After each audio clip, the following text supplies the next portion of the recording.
Halo teman-temanku semuanya, apa kabar teman-teman? Semoga teman-teman sehat ya hari ini. Hari tanggal 6 Desember 2024, teman-teman. Saya akan melemparkan sebuah diskusi publik atau istilahnya kerennya apa? Tesis atau apa? Kerennya apa nih teman-teman? Sebuah keadaan yang butuh kita diskusikan ya teman-teman. Jadi akhir-akhir ini saya melihat perseteruan antara PD Perjuangan yang diwakili oleh Hasto, sekjennya ya, wah meracu kemana-mana, sepertinya sedang bermusuhan dengan Presiden Jokowi dan keluarganya. Itu seperti perang terbuka, seperti itu ya. Jadi saya merasa apakah ini produktif, apakah ini tidak produktif sebagai masyarakat berbangsa ya.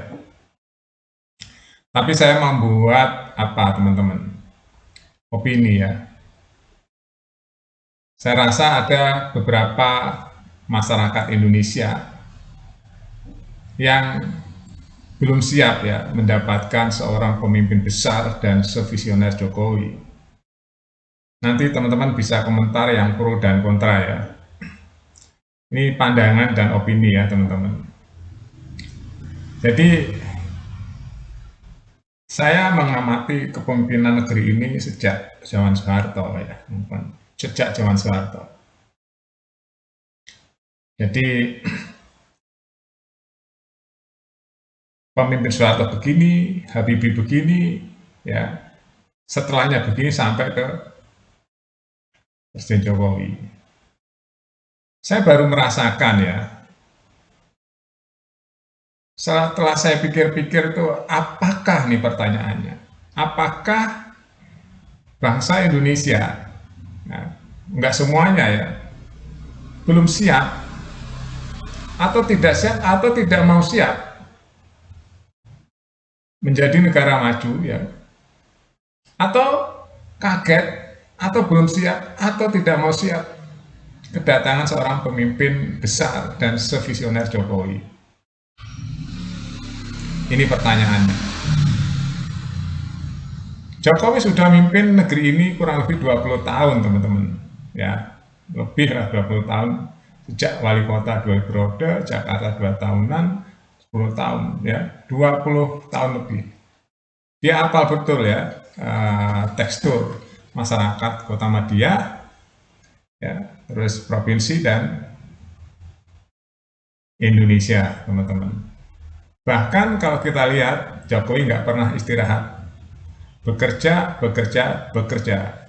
Itulah kenapa saya bilang pemimpin besar, pemimpin visioner dengan hasil kerjanya yang nyata.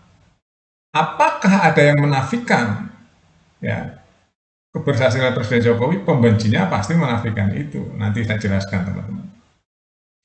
Pembencinya siapa-siapa saja. Jadi apakah opini Indonesia belum siap mendapatkan presiden besar dan sevisioner Jokowi?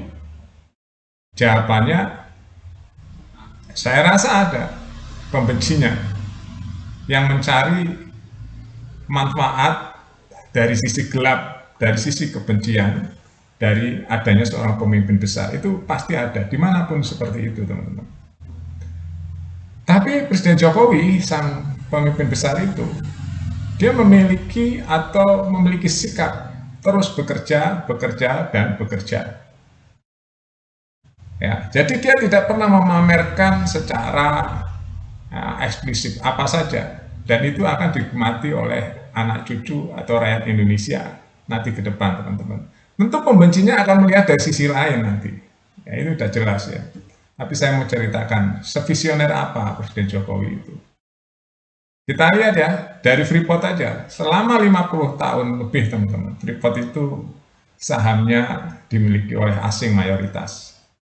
Saat Presiden Jokowi menjabat dengan ancaman, dengan teror, dengan intimidasi, karena itu dimiliki oleh perusahaan raksasa dari Amerika, Jokowi berhasil mengambil saham mayoritas Freeport hari ini. Otomatis pendapatan negara bertambah. Yang pertama, harga diri bangsa juga bertambah. Itu baru dari satu sisi teman-teman. Jangan anggap remeh ya. Terbukti berpuluh-puluh tahun pemimpin nggak bisa mengambil itu. Jokowi bisa. Yang kedua, infrastruktur dari Sabang sampai Merauke itu keberhasilan yang nggak bangun tidur terus ada. Itu keberhasilan bekerja nyata dengan tidak pernah istirahat. Kalau ada segelintir manusia, segelintir orang atau segelintir kelompok ya yang tidak mengakui itu adalah orang-orang yang hatinya sangat tertutup. Ya, keberhasilan infrastruktur, jalan dari Sabang sampai Merauke, embung-embung, bendungan, dan sebagainya, itu nggak bermanfaat hari ini, teman-teman. Itu bermanfaatnya nanti, berapa puluh tahun ke depan. Itulah visioner namanya. Ya, itulah visioner. Banyak lagi teman-teman, hilirisasi. Nah ini nggak bermanfaat hari ini juga. Bermanfaatnya buat anak cucu ke depan, dan kebanggaan dan proteksionisme untuk rasa bangga sebagai bangsa. Ya, supaya nilai tambah itu ada di Indonesia. Itu tuh nggak gampang. Modalnya beratus-ratus triliun untuk membuat smelter, membuat hilirisasi. Ya, mengolah hasil alam Indonesia supaya memiliki nilai tambah di dalam negeri. Itu pasti ada yang benci, ada yang tidak suka ya kan. Selama ini orang senang pakai gaya lama. Ya, seenaknya sendiri mengelola hasil alam Indonesia. Pasti ada yang benci. Itulah pembencinya. Ya. Setiap orang yang kontra dengan apa yang saya ucapkan ini pasti pembenci Jokowi. Terus apa lagi? Dihajar COVID dengan smooth, bisa mengatasi smooth. Ya, dia bisa mendamaikan dua kubu yang berseteru sejak pemilu, kubu Prabowo dan kubu Jokowi. Itulah pemimpin yang visioner. Makanya hari ini saya kaget, ada seorang ya pemimpin partai atau siapapun lah ya yang mencari-cari kesalahan Presiden Jokowi, nggak kelasnya teman-teman. Apalagi ada media-media anggap aja apa gitu ya, yang selalu memberitakan keburukan-keburukan Presiden Jokowi. Itu kalau menurut saya hanya mencari sensasi dan mencari manfaat buat dirinya dan kelompoknya. Kita belum bisa menghargai orang kerja keras ya teman-teman, belum bisa.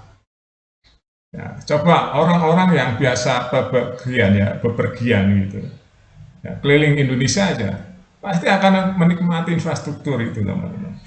Ya, pasti akan menikmati. Apalagi daerah orang-orang daerah yang selama ini nggak ada jalan bagus untuk mendistribusikan hasil alamnya dan sebagainya, pasti akan menikmati. Nggak lihat ke sana, itu visioner namanya teman-teman, yang nggak dinikmati hari ini, dinikmati nanti beberapa tahun, 5 tahun, 10 tahun, 20 tahun ke depan. Yang terakhir nih teman-teman, saya batasi videonya ya, IKN, itu nggak dinikmati hari ini teman-teman, dinikmati 20 tahun ke depan. Rasa bangga ya, bagaimana nanti akan ada sebuah kota, sebuah negara ya, yang green ya, dan itu mungkin hanya ada salah satunya di Indonesia. Nah, jadi saya menjelaskan panjang ya, tapi videonya saya batasi 10 menit saja, di bawah 10 menit nih teman-teman, tinggal berapa detik lagi nih ya. Oke, itu aja teman-teman ya, nanti kita kupas secara detail. Yang pasti para pembenci Jokowi banyak yang risih karena dia tidak siap ya mendapatkan seorang pemimpin yang besar dan visioner ya. Silahkan diskusikan teman-teman. Jadi ada para pembenci Jokowi ya, yang dia mungkin kehilangan kesempatannya, kehilangan opportunity-nya ya, kehilangan apanya di saat pemerintahan Jokowi. Akhirnya dia jadi pembenci. Nah, hari ini kita sudah tahu ya siapa-siapa saja pembenci Jokowi. Jadi di dunia ini pasti ada yang pro, ada yang kontra ya teman-teman. Jadi ada yang mengambil manfaat dari kepemimpinan Jokowi, ya, ada yang mendukung tapi tidak mengambil manfaat juga ada ya. Kalau seperti saya ini netral ya, sebagai rakyat biasa teman-teman, saya memandangnya benar-benar lurus. Ini gimana ya, nggak ada kepentingan, saya bukan orang partai ya. Cuma yang pasti Indonesia butuh kedamaian untuk menuju Indonesia maju ya. Kalau yang bikin rusak itu nggak mendukung Indonesia maju. Sampai jumpa.